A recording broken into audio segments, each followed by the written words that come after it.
One of the trickier puzzles within lesson 11 is bubble number 7.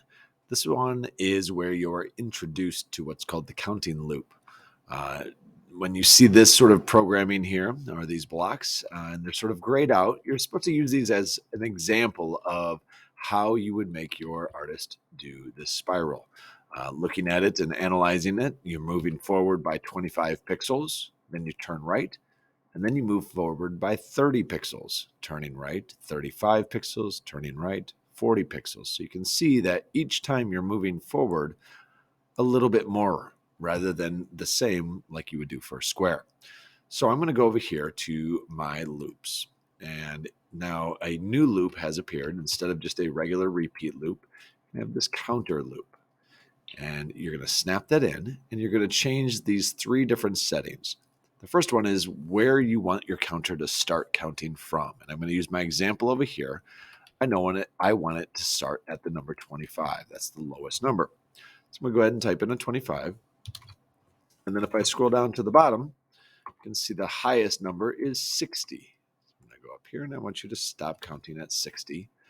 And then I'm going to look at the increments, which happens to be 5, 25, 30, 35, 40, 45, 50. So I want you to count by 5s. Now, what that's going to do is have a counter kind of off to the side. Think of it as just somebody off to the side keeping track of count, starting at the number 25 and counting up by 5.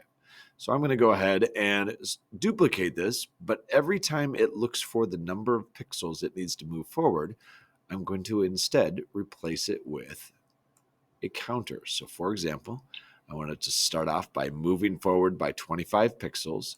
So I'm going to get rid of this 100, and this time I'm going to go ahead and put in a, where'd it go? Yikes. Under my variables, the counter. All right. That counter matches whatever the current counter is. So the first time it runs through this loop, the counter is at 25. So it's saying move forward by 25 pixels. Then I want you to turn right. And then it's going to rotate back around on the loop, increase by 5, because that's what I'm telling it to do. So now the second time, it's going to be a 30.